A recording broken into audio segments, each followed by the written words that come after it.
Apa yang dilakukan orang setelah mencuci tangan? Mengibas-ngibaskan, lalu mengambil tisu dan membuangnya. Apakah kalian menyadari hal ini? Dalam sehari, kita menghabiskan berapa banyak tisu? Berapa banyak limbah tisu yang terbuang tiap harinya di sekolah kita?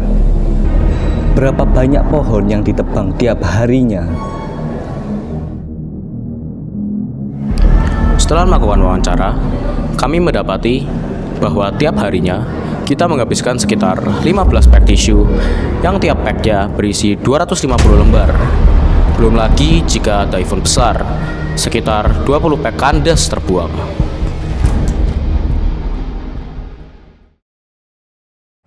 Jadi dari yang kita sudah bahas tadi, sehari di sekolah kita dapat menghabiskan 15 pack tisu. Dan satu pohon itu dapat menghasilkan 40-50 kg tisu. Nah, jadi kalau dihitung-hitung, sekolah itu kalau mau menghabiskan satu pohon itu membutuhkan 14-30 hari. Dan bagaimana kalau misalkan 10.000 sekolah, itu mungkin 120.000 sampai 240.000 pohon ditebang dalam setahun. Itu belum dengan kebutuhan rumah tangga, rumah sakit, dan perkantoran dan lain-lain.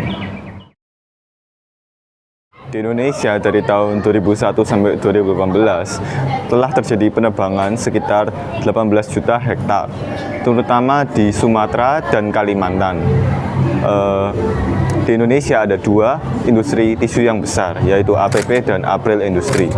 Mereka telah menggunakan 3 juta hektar HTI atau hutan tanaman industri di Sumatera dan Kalimantan.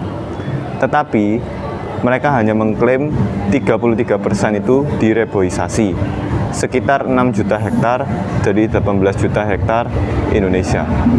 Dan sekitar 67% tidak direboisasi. Meskipun reboisasi itu dilakukan dengan cara HTI atau hutan industri tanaman industri, ini tidak mengembalikan fungsi alami hutan tersebut. Karena dalam HTI hanya menanam pohon-pohon yang cepat tumbuh seperti akasia dan eukaliptus, sehingga tidak mengembalikan fungsi ekologis hutan yang aslinya. Mari kita lihat secuplik dokumentasi ini. Bagaimana masifnya penggunaan tisu dari cuplikan kecil ini.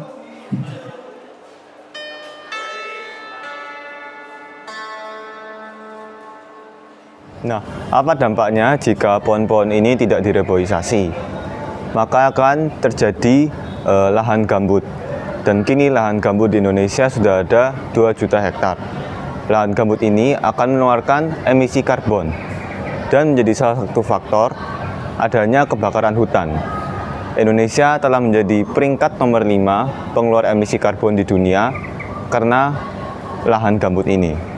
Selain dari itu, ada sekitar 400 komunitas adat di Sumatera dan Kalimantan yang terdampak oleh ekspansi hutan tanaman industri ini. Mereka telah kehilangan lahan pertanian, sumber air bersih, dan sumber pangan tradisional mereka.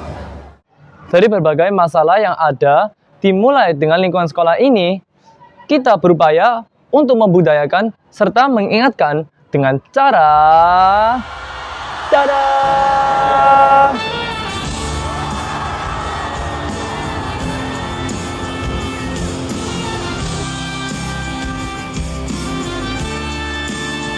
Sebagaimana sebuah studi yang telah dilakukan di beberapa sekolah di Amerika Serikat, terperinci di Boulder, Colorado, dengan melalui kampanye Please, for the trees, only take one, dengan menempelkan stiker di beberapa sudut dispenser tisu yang mampu menurunkan penggunaan tisu dari 10% hingga 20%.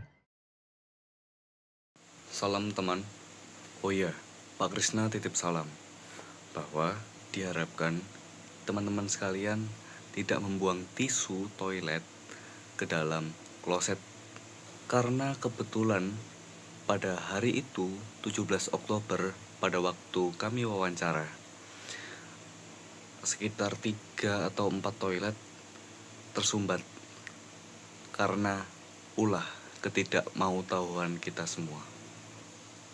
Akhir kata, ini perbuatan kecil kami, mana perbuatanmu?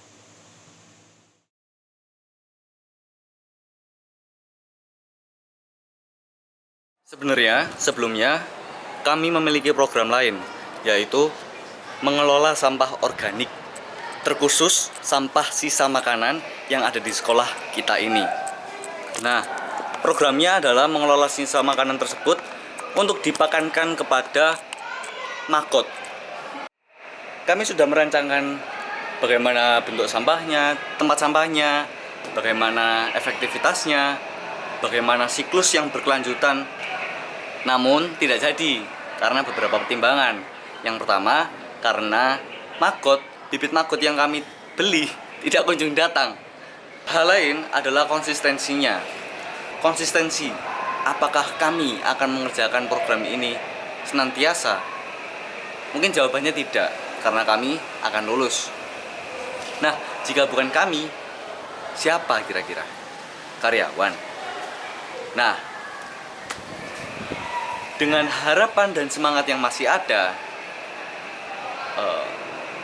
program yang telah kami rancang di dalam sebuah dokumen yang mungkin bisa dikatakan sebagai pedoman bagaimana menciptakan sebuah siklus mengolah sampah organik sisa makanan di sekolah kita ini kepada Ibu Alfonsa, yang menurut kami adalah seorang yang pikirannya sudah terbuka, yang mau menerima pendapat, dan seorang pembina dari organisasi semesta.